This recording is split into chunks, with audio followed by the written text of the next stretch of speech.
있습니까? 자, 없으면 우리 하나님의 말씀을 보겠습니다. 요한복음 1장 12절 말씀입니다. 요한복음 1장 12절. 우리 맨 뒤에 앉아있는 우리 청년들은 의자 앉읍시다. 당겨서 특별히 조절할 거 없을 것 같은데 왜냐하면 오늘 읽을 본문 말씀이 너무 많아. 그래서 뒷자리에 앉아있으면 다 잘 것 같아. 앞으로 좀 당겨야겠어. 네. 나의 그 레이저가 나가는 그곳까지. 네. 자, 요한복음 1장 12절. 자, 다 일어나셔서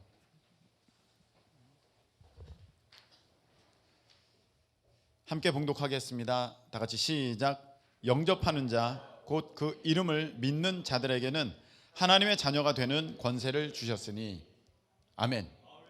자리에 앉으시기 바랍니다. 기도드리겠습니다. 하나님 아버지, 하나님의 귀한 생명 말씀 이 시간에 사모함으로 받습니다.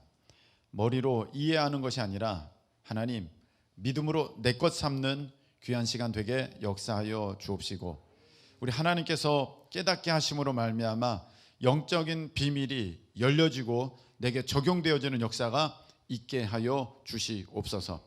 예수님의 이름으로 기도하옵나이다. 아멘. 오늘 말씀은 어저께 밤에 갑자기 바꾼 것입니다. 원래는 이 말씀이 아니었어요. 다른 얘기였습니다. 영혼 육에 대한 얘기였는데 어제 이 간사들과 교사들과 미리 이제 성경 공부를 하거든요. 그 소그룹 인도자들과 하는데 질문이 나왔는데 그동안 한 20번은 설교했기 때문에 알겠다 싶었는데 또 새로운 질문이 아니죠.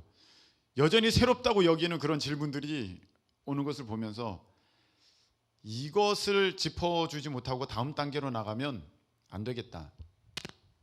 어제 질문을 했어요. 간단한 질문입니다. 여러분들 한번 대답해 보시기 바랍니다. 구원은 우리가 교회 다니고 예수님 이제 믿고 따르고 하는 이 모든 것들이 결국 그것 때문은 아니라 할지라도 나에게는 있어서 너무 중요한 게 무엇이냐면은 천국 가는 거잖아요. 천국. 여러분 이렇게 교회 나와서 나중에 지옥 가면은 무슨 소용이 있어요? 교회 안 오고 어차피 지옥 갈 거. 요새 지옥이라는 그 넷플릭스 그것도 굉장히 핫하더만. 예, 그래서 이게 가지고 다 지옥 보내버리던데 그 지옥 가고 싶은 사람 아무도 없잖아. 그래서 내가 구원 받아야겠는데 구원이라는 것은 지옥 가지 않고 천국 가는 거, 죄인에 있지 않고 의인이라 칭함받게 되는 거, 마귀의 자식 아니라 하나님의 자녀 되는 거. 할렐루야. 이게 구원이거든요. 그러면 교회 다녔으면 이 정도 다녔으면 여러분들은 쉽게 대답할 수 있어야 됩니다. 어떻게 하면 구원을 받습니까? 라는 질문에 대해서 여러분 속으로 한번 대답해 보시기 바랍니다. 엉뚱한 대답 나오면 너무 곤란하니까 저도. 네. 우리 온라인으로 예배하시는 분들도 한번 대답해 보세요. 이것 모르면서 내가 천국 가겠다고 교회 다니는 사람 참 어떻게 보면은 안타까운 일이지 않습니까? 내가 구원받기 위하여서 교회를 다니는데 교회 다니면 구원 받느냐? 그게 아니거든요. 그럼 어떻게 하면은 구원 받느냐? 그래서 어느 정도 배운 사람은 아는 사람은 이렇게 대답을 합니다.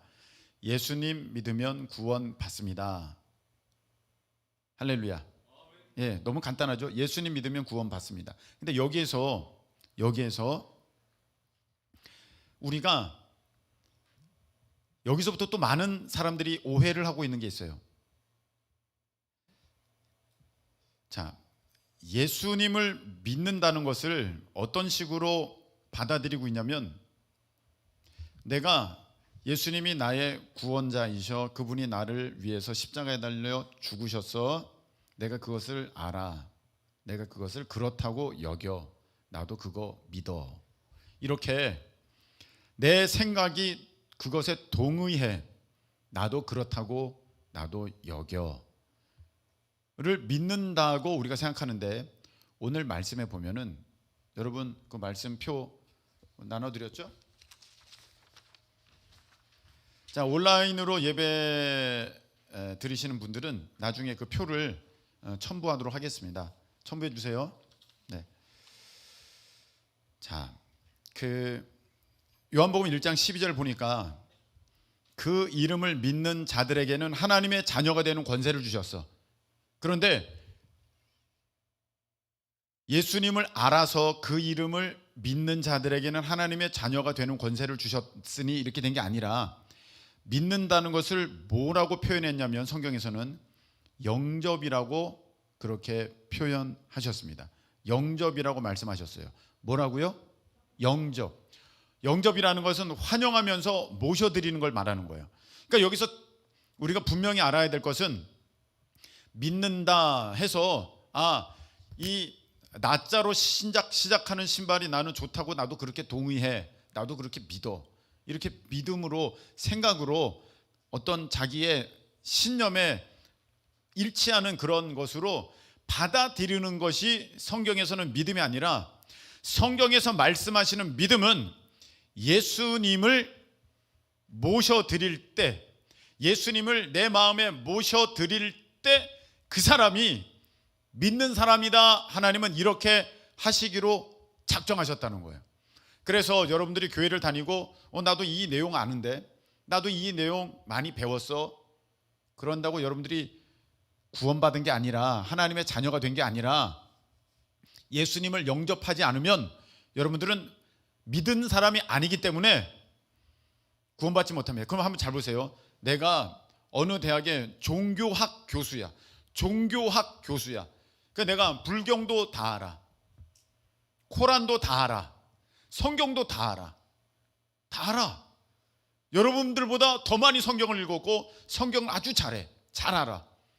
이 종교학 교수로서 어떤 신념을 갖고 있냐면, 기독교에서는 예수님을 믿으면, 십자가에 달려서 자기 죄를 위해 십자가에 달려서 돌아가셨다고 이렇게 믿으면 구원받아. 나도 알고 나도 그렇게 생각해. 그러면 이 종교학 교수는 구원받았을까요? 구원받지 못했어요. 이거는 내 지적인 동의, 의지적 신념의 일치일 뿐이지 예수 그리스도를 영접한 게 아니에요. 예수님을 영접하지 않았으면 여러분들은 하나님의 자녀가 되지 못합니다. 자, 여러분은 여러분의 부모님의 자녀들이에요. 아들과 딸이에요. 그것은 여러분들이 아버지를 연구해서, 어머니를 연구해서 공부해서 그것을 알기 때문에 여러분들이 자녀가 된 게 아니에요.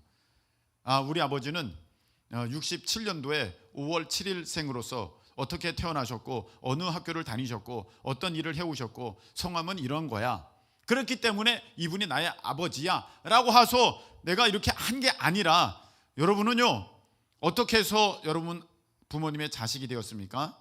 그 생명이 여러분에게 이어져 내려왔기 때문에 여러분들은 자녀인 거예요. 이해가 됐어요? 고양이가 새끼를 낳았어요. 얘는 고양이야, 강아지야? 고양이야. 이 고양이에게 아무리 강아지를 흉내내라고 시켜도 얘는 고양이야. 왜냐하면 그 본질적으로 생명이, 고양이의 생명이 들어왔기 때문이야. 강아지를 보세요. 이 강아지는 베이비, 그걸 뭐라고 얘기해야 되지? 그냥 강아지라 하면 되겠죠? 얘는 개란 말이야. 개. 고양이 새끼가 아니야. 고양이 베이비가 아니야. 개의 베이비야. 발음을 잘해야 될 것 같아요. 자, 얘는 아무리 고양이를 가리켜도 얘는 개야, 강아지야. 왜? 강아지의 생명이 그 안에 있기 때문에 그러는 거야. 그래서 얘는 아무리 내가 고양이 훈련을 시켰다 할지라도 얘는 고양이 아니고, 모든 사람이 얘는 강아지야, 얘는 개의 베이비인 거야, 얘는 고양이의 새끼인 거야, 얘는 그런 거야, 그렇게 얘기하듯이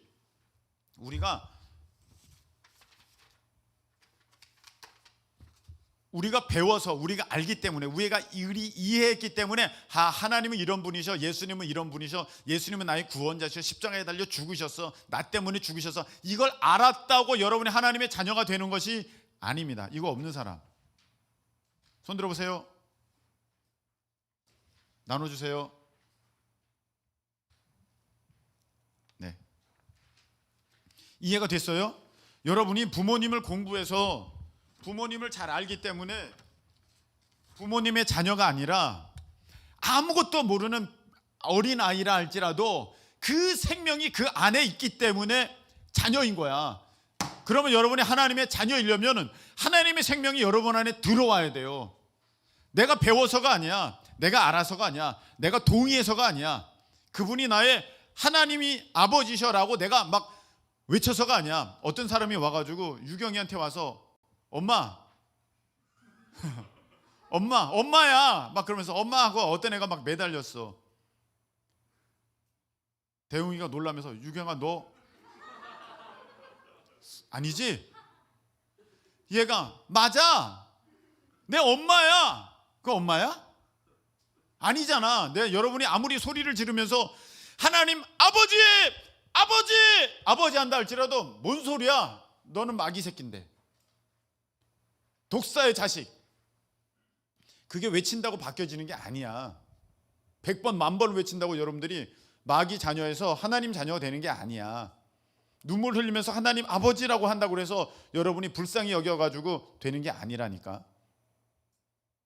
그 하나님의 생명이 여러분 안에 들어와야 돼요. 어떻게 졸리면 일어나서 서 있어야지.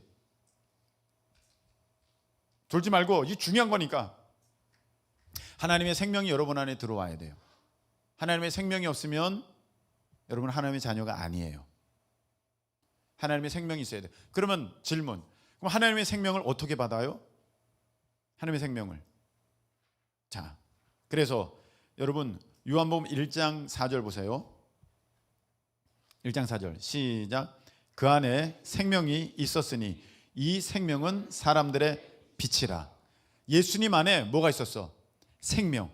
하나님 아버지의 생명이 예수님 안에 있었어. 그래서 내가 예수님을 영접한다는 것은 하나님의 생명이 내 안에 들어오는 거야. 하나님의 생명이 내 안에 들어왔기 때문에 내가 이제는 하나님의 생명이 들어왔기 때문에 내가 하나님의 자녀가 되는 거야. 누가 아무리 너 하나님의 자녀 아니야, 하나님에 대해서 그렇게 모르는데 무슨 네가 하나님의 자녀야.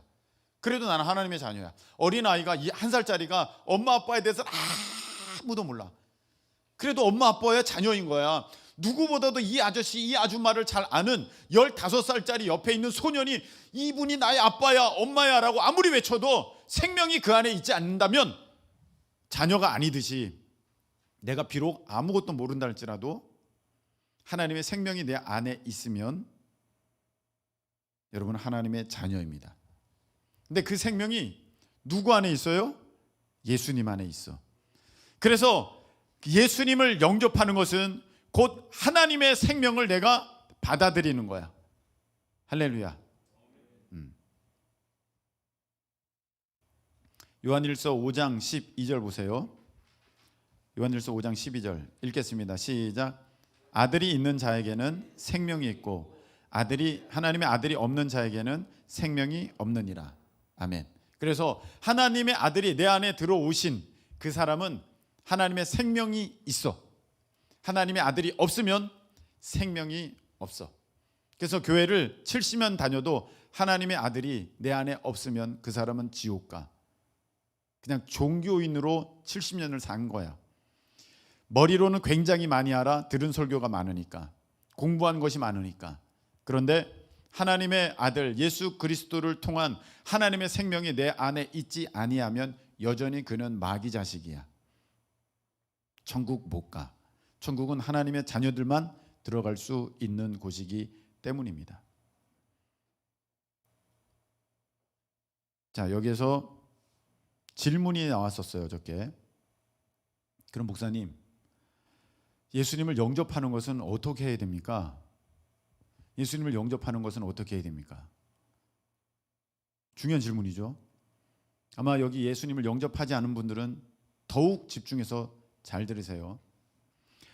요한계시록 3장 20절을 보도록 하겠습니다. 요한계시록 3장 20절.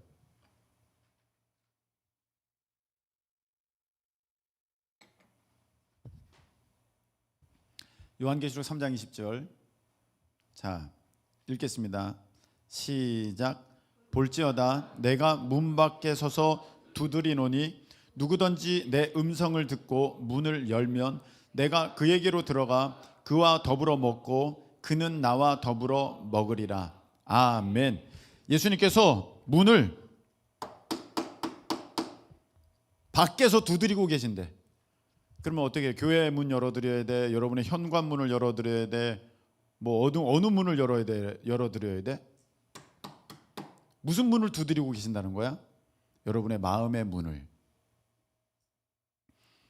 마음의 문이 이해가 안 되는 사람들이 있어요. 그런데 마음의 문을 얘기해 줄게요. 여러분이 좋아하는 오빠가 있어. 내 마음에 들어왔잖아. 자꾸 생각나잖아. 떠나가라 그래도 안 떠나가잖아. 왜 그래요? 내가 마음 문을 열어서 그 오빠를 받아들인 거야. 그 연예인을 받아들인 거야. 그게 마음의 문이에요. 용납한 거야, 영접한 거야. 함부로 그 오빠 마음에 문 열어서 들어오게 하지 말아요. 하나님이 예비하신 그 짝이 들어와야 돼. 쓸데없는 짓 하면 안 돼. 절대로. 들어왔거든. 빨리 내쫓아. 다시 문 걸어 잠궈. 예비하신 그 형제, 예비하신 그 자매가 나타났을 때 문 열어서 반겨야 돼. 예수님이 두드리고 계신데, 내가 들어갈게, 너의 마음에. 근데 예수님은 절대로 문을 부수고 들어오시지 않아요. 귀신은 문 부수고 들어가요. 쑥 들어가. 들어오지 말라 그랬는데도 들어와. 그래서 걱정은 저절로 돼. 두려움은 저절로 생기고, 분노와 미움은 저절로 생겨. 사랑은 노력해도 안 되는데 악한 것들은 저절로 돼. 왜? 문 부수고 그냥 다 들어왔어. 더러운 귀신들이 다 들어와 앉았어. 근데 예수님은 아무리 이 창호지 문이라 할지라도 안 들어가셔. 내가 열어줄 때까지. 그래서 여러분들이 정말로 이제 하나님의 자녀로 살기를 원한다면 여러분들이 예수님을 마음문을 열어서 내 삶의 주인으로 들어오세요 하고 영접해야 돼. 영접. 그래서 영접 기도문이 있어요. 꼭 영접 기도문을 외우듯이 해야 예수님이 영접되는 것은 아니에요. 그러나 우리가 영접할 때 어떻게 영접해요? 뭐라고 해야 돼요? 이게 쑥스럽고 어려울 수 있으니까 하나의 예시를 들어서 이렇게 하는 것이 괜찮을 것 같아요 해서 영접 기도문이 있는 거예요. 자, 이 시간에 우리 모두가 다 같이 이미 영접하신 분들도 지금 영접할 사람들이 쑥스럽지 않게, 그리고 내가 영접했는지 안 했는지를 잘 모르는 사람들은 이 시간에 정말로 온 힘, 온 정성, 온 마음 다하여서 간절하게 정직하게 한마디 한마디를 여러분들의 진심 어린 고백을 다하여서, 마치 그 프로포즈 할 때 그 남자가 이제 여러분을 향하여서 그 결혼할 오빠가 여러분을 향하여서 재석아, 이렇게 하면 안 되지. 요새는 조심해야지. 요새는 조심해야 돼. 뭐 이제 여러분을 향해서 영희야, 내가 너를 사랑해. 내 사랑을 받아줘 할 때 여기에 한마디라도 거짓이 있겠어? 농담이지롱 그러면 에라 저리 가라 그러지 않겠어? 빠꾸 그렇게 되지 않겠어? 한마디 한마디 진실하게 해야 되잖아. 그거 이상으로 거짓 없이 여러분들이 간절히 원함으로 이 시간에 예수님을 마음에 모셔드리는 거예요. 예수님은 지금도 문 밖에 서서 여러분의 마음 문을 두드리고 계셔요. 그런데 여기에 누구든지 똑똑하고 부자고 예쁘고 젊고 이런 사람들에게만 오시겠다고 한 것이 아니라 대통령 오시라 그래도 안 오셔 우리 집에. 예수님은 그런데 그 만왕의 왕 되신 예수님은 누구든지 마음 문을 열고 나를 영접하면 내가 그에게로 들어가 이렇게 약속하셨어요. 거짓말 안 하세요. 예수님은. 그러면 지금 오세요 하면 들어오신다는 거야. 그래서 우리가 함께 예수님을 영접하는 그 시간을 갖도록 하겠습니다. 다른 사람 절대 의식하지 마세요. 자, 눈 감고 아니면 이 기도문을 뚫어지게 보면서 내 고백으로 내가 먼저 한마디씩 할 테니 여러분들이 따라하는 게 아니라 형식은 따라하는 것이지만 본질적으로는 여러분의 고백으로 그렇게 예수님을 마음에 영접하시기를 바랍니다. 자, 주 예수님, 주 예수님, 저는 죄인입니다. 저의 죄를 회개하오니 용서해 주세요. 예수님이 저의 죄 때문에 십자가에서 죽으시고 또한 부활하신 것을 믿습니다. 이 시간 제 마음의 문을 엽니다. 예수님이 제 마음에 들어오셔서 저의 구주와 주님이 되어 주세요. 예수님의 이름으로 기도합니다. 아멘.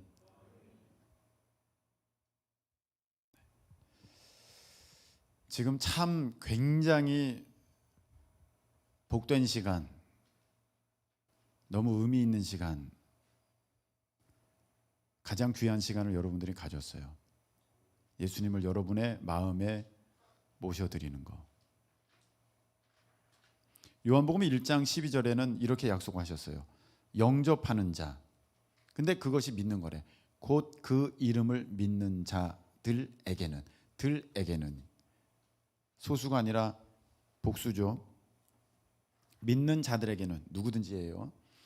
하나님의 자녀가 되는 권세를 주셨으니 여러분은 이제 하나님의 생명이 여러분 안에 들어왔기에 여러분이 지금 세상적으로는 어떤 상황, 어떤 신분, 어떤 모습 또 어떤 평가를 받고 있다 할지라도 여러분들은 다 하나님의 자녀입니다. 축복합니다. 한 명 한 명 다 귀한 하나님의 아들, 하나님의 딸 되었음을 선포합니다. 자, 너무 귀하죠? 자, 그래서 이제부터 무슨 일이 벌어지냐면 어떻게 할까? 자, 위험하긴 한데 위험해. 흔들고요. 위험해서 안 되겠어. 간단한 걸로 할게요. 자, 여기 고양이가 있어. 고양이가 있는데 개의 DNA를 여기다가 집어넣었어. 이제 개양이가 됐네. 얘는 개양이야. 둘 다 속성을 갖고 있어. 하이브리드야. 그래서 고양이는 물 싫어해. 개는 물 좋아해. 그렇지? 네. 자, 이게 섞여 있단 말이야. 물을 봤는데 한편에서는 막 물을 주워서 물 안으로 막 물놀이 하고 싶어. 근데 고양이의 또 속성은 물 가까이 가고 싶지가 않아. 막 물만 탁 털면서 막 그래. 걔는 물 줘도 아무 상관없어. 불 한번 털면 끝이야. 막 그래서 이 안에 충돌이 있는 거야.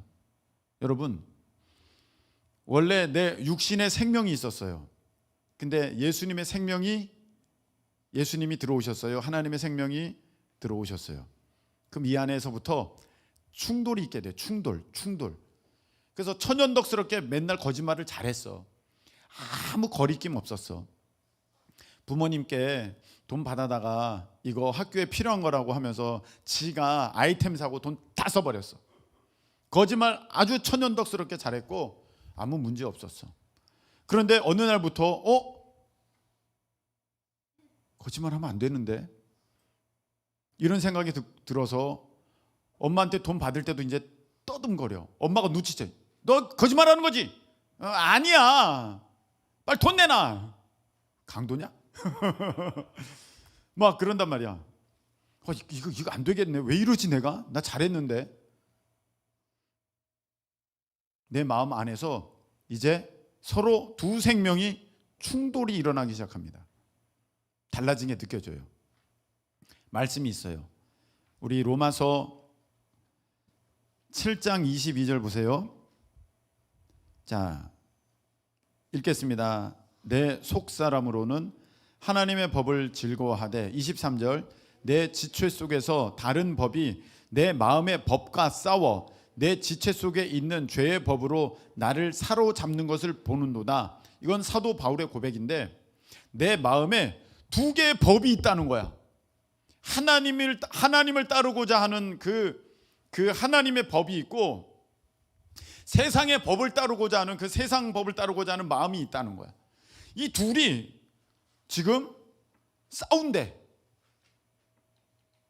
한 다른 법이 내 마음의 법과 싸워서 내 마음에서 지금 갈등이 있다는 거야. 사도 바울도 그렇게 고백했어요.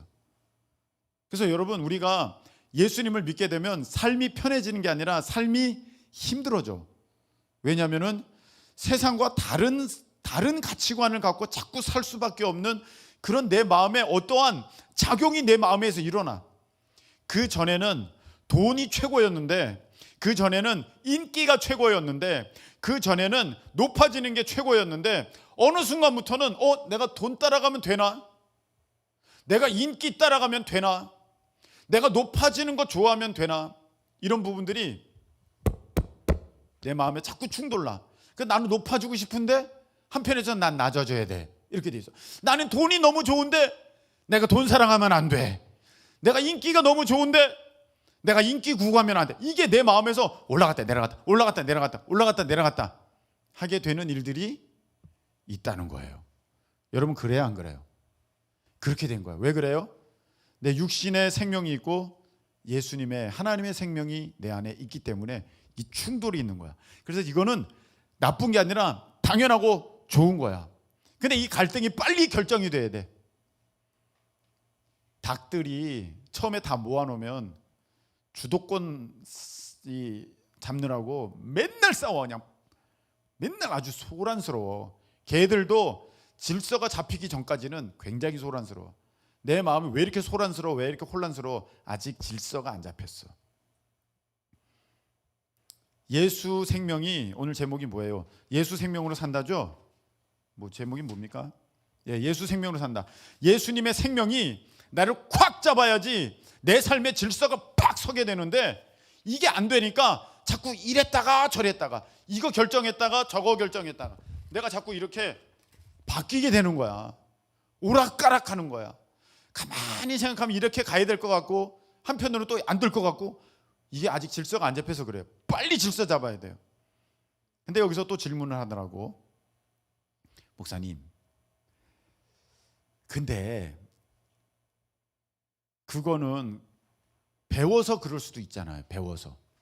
사실은 내 안에 예수님이 계시지 않는데, 거짓말하면 안 돼. 그래서 내가 거짓말 안 하고, 돈 따라가면 안 돼. 그래서 내 마음에 양심상 거리껴가지고 돈 안 따라가고, 인기 구하지 마, 겸손해야 돼. 그러면 세상적 가치도 그런 것을 우리에게 요구하고 있으니까 내가 도덕적으로, 양심적으로 내가 겸손해야지, 이렇게 할 수도 있는 거잖아요. 예, 맞아요. 그렇게 할 수도 있는 거예요. 그러면 저는 예수님이 오셨는지 안 오셨는지 그럼 어떻게 할 수 있을까요? 이런 궁금증에, 의문에 빠질 수 있어요. 이 정도 단계에 있는 사람들은 예수님을 믿는 것 같은데 내가 또 안 믿는 것 같기도 하고, 천국 갈 것 같기도 하면서 천국 못 갈 것 같기도 하고, 지금 당장 죽어도 천국 갈 수 있습니까? 목사님 이렇게 물어보면 대답은 네, 아멘 그러고 있지만 마음으로는 되게 꺼림직하고 이상하단 말이야. 이걸 빨리 끝내야 돼. 이걸 빨리 끝내야 돼. 그러면 어떻게 내가 구원받은지 알 수 있습니까? 이 부분을 여러분들 잘 보세요. 베드로가 기도하고 있었는데 환상 중에 하나님께서 베드로에게 무엇인가를 보여주셨어요.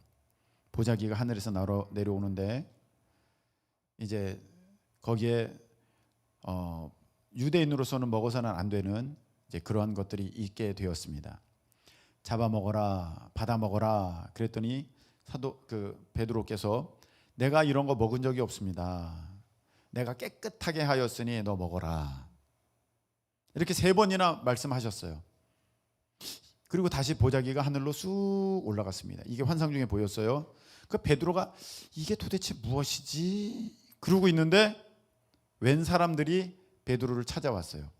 이 사람들은 누구냐면은 고넬료가 보낸 사람들인데, 고넬료는 하나님을 믿고 또 하나님을 사랑하고 하나님의 말씀을 지키고자 노력했던 사람이라서 하나님께 사랑받고 그 마을 사람들에게 존경받는 그런 인물이었는데, 하나님께서 고넬료에게 말씀하시되 너는 사람을 보내서 요바에 있는 베드로를 청하여서 말씀을 들어라 한 거예요.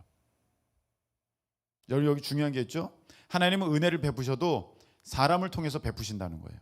그냥 다이렉트로 고넬료야 나는 하나님이다, 내가 너에게 은혜 베푼다 후 이렇게 하신 게 아니라는 거예요. 베드로 통해서. 그래서 베드로를 부르러 사람을 보냈어요. 그래서 그 사람들이 베드로가 환상 중에 이게 도대체 뭐지 하고 있는데 그 사람들이 온 거예요. 베드로 사도님, 우리 주인님 댁에 좀 오시죠? 그랬어요.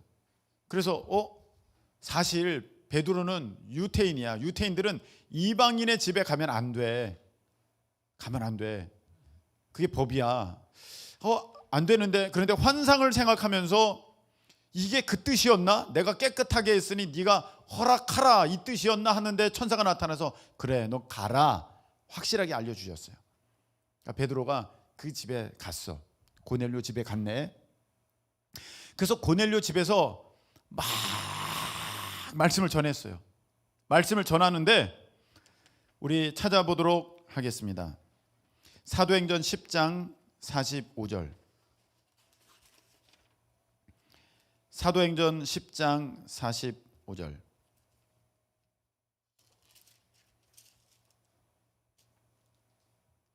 자, 44절부터 볼게요. 내가 읽고 여러분들은 45절 읽으세요. 베드로가 이 말을 할 때에 베드로가 계속 설교를 하고 있었어. 44절. 성령이 말씀 듣는 모든 사람에게 내려오시니, 성령이 내려오시는 거야. 45절 읽겠습니다. 시작.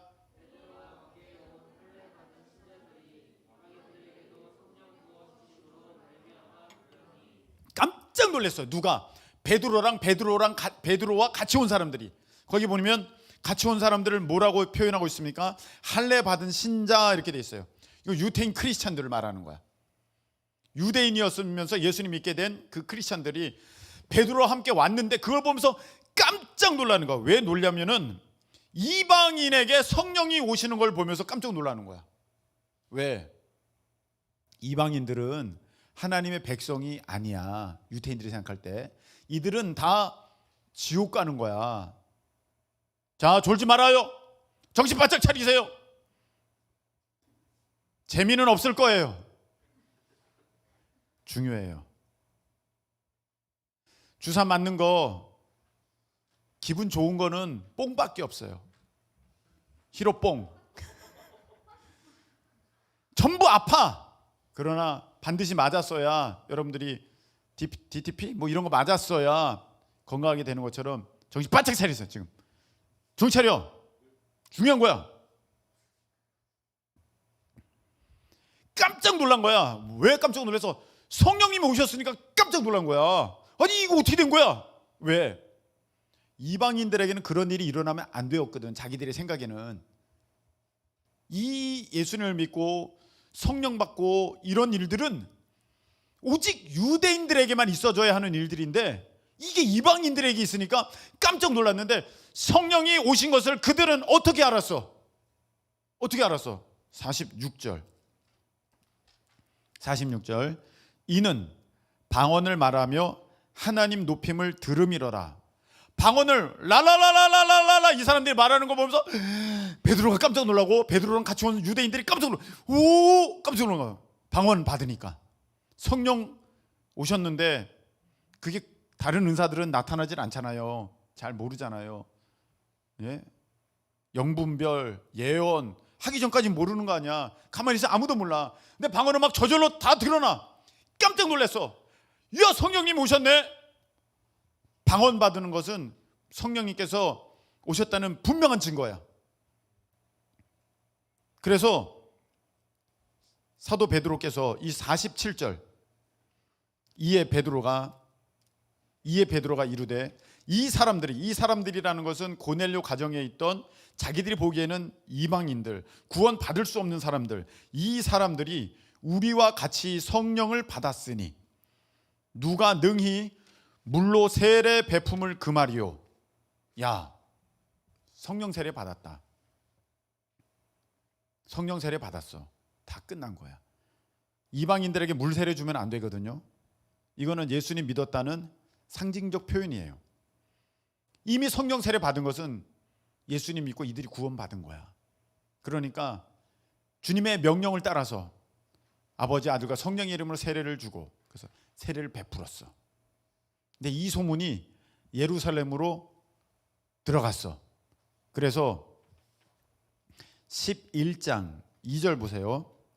베드로가 예루살렘에 올라갔을 때에 할례자들이 비난하여, 할례자라는 것은 유태인들을 말하는 거예요. 유태인들. 이들이 베드로를 비난해서 사도 베드로, 아니 당신 그럴 수 있어. 내가 뭘요?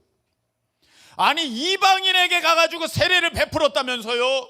아니 이방인에게 가가지고 말씀을 전하였다면서요. 그거 금기시한 거 아니요? 어떻게 그럴 수가 있어? 수제자라고 하는 당신이 부끄럽지도 않소? 막 그랬어요. 아무리 인기가 있어도 그렇지. 막 그랬어. 그러니까 사도 베드로가 얘기를 하는 거야. 잘 들으시오. 잘 들어보시오. 하면서 4절 베드로가 그들에게 이 일을 차례로 설명하여 이르되 내가 요빠시에서 기도할 때에 황홀은 중에 환상을 보매, 내가 지금까지 얘기했던 그 장면을 다시 그들에게 쫙 설명했어요. 다 설명했어요. 그래서 11장 17절 보세요. 그런즉 하나님이 우리가 주 예수 그리스도를 믿을 때에 영접했을 때에 주신 것과 같은 선물을, 성령의 선물이죠, 그들에게도 주셨으니 내가 누구이기에 하나님을 능히 막겠느냐. 이거 하나님이 하신 일인데 아니 내가 어쩌라고. 하나님이 하신 일이야. 이거 어쩌라고. 근데 그 사람들이 그걸 다 들었어. 듣더니 뭐라고 그들이 결정했는가를 보세요. 18절 말씀이에요. 18절 사도행전 11장 18절 말씀. 이건 아마 그 종이에는 없어요. 민호야, 종이에는 없어. 이렇게 로댕처럼 생각하지 말고 들어. 집중해서. 자, 18절 그들이 시작. 그들이 이 말을 듣고 잠잠하여 하나님께 영광을 돌려 이르되 그러면 하나님께서 이방인에게도 생명 얻는 회개를 주셨도다 하니라. 아멘. 이 고백이 너무 중요한 거야. 이 고백이 너무 중요해. 이들은 지금까지 이방인들은 구원에서 배제된 그런 사람들인 줄 알았어. 자기네들만 선택받은 민족, 하나님의 백성인 줄 알았어. 그런데 이 일이 있는데 야, 그러면 이방인에게도 생명을 얻을 회개를 주셨다. 이 말은 구원이 이르렀구나. 이들도 하나님의 자녀가 되었구나. 이들도 영생의 주인공들이 되었구나. 이들도 천국 가겠구나. 근데 이런 확실한 고백을 이들은 뭘 통해서 알았냐면 고넬료 가정이 성령 받은 그 사실을 보고 이들은 구원받았다 한 거예요. 그래서 여러분, 예수님을 영접한 것, 곧 예수 그리스도를 믿는 것, 구원받아요. 틀림없어요. 성경에 돼 있어. 예수님을 믿으면 구원받는다고 돼 있어. 그런데 우리 편에서는, 하나님은 다 아시지만 우리 편에서는 내가 예수님을 믿어서 우리 마음에 삶에 갈등이 있고 이런 변화가 있는지, 아니면 내가 교회를 오래 다녀가지고 하도 들은 게 많으니까 양심에 찔려가지고 내가 이렇게 하고 있는 건지 잘 구분이 안 돼. 그래서 여러분, 우리가 어디까지 나아가는 것이 가장 확실하냐면 성령 받아야 돼요. 성령 받아야 돼. 여기 성령 받은 증거를 보면서 방언하니까 성령 받았네 알면서 이 사람들이 뭐라고 얘기했습니까? 와, 이방인들도 이제 구원받았구나. 와, 이방인들도 이제 하나님의 자녀가 됐구나. 와, 이방인들도 이제 생명 얻을 회개를 주셨구나. 와, 이방인들도 이제 천국 가게 됐구나. 성령 받았으면 그 사람은 천국 가는 확실한 증거가 됐다는 것입니다. 그래서 여러분, 방언하는 것은 너도 방언해? 우리 교회는 아무나 다 방언해. 이 정도가 아니에요. 여러분이 방언했다는 것은 예수 그리스도를 믿었다는 것이고 하나님의 성령이 여러분에게 임하셔서 역사하셨다는 것이고, 그 모습은 이 베드로와 유대인들이 보고 깜짝 놀랄 구원의 증거가 되었다는 것입니다. 그래서 내가 여러분들에게 계속해서 말하는 것, 여러분들이 성령 받아야 된다는 것, 방언해야 된다는 것, 그게 내 구원받은 확실한 증거가 되기 때문입니다. 내가 다른 말 한 게 아니에요. 예수님 믿으면 구원받아요. 틀림없어요. 그런데 이거를 확실하게 하기 위해서는, 내가 스스로 확증하기 위해서는 오늘 사도들이 고백한 것처럼 이런 장면이, 이런 능력이 내게 있어져야 한다.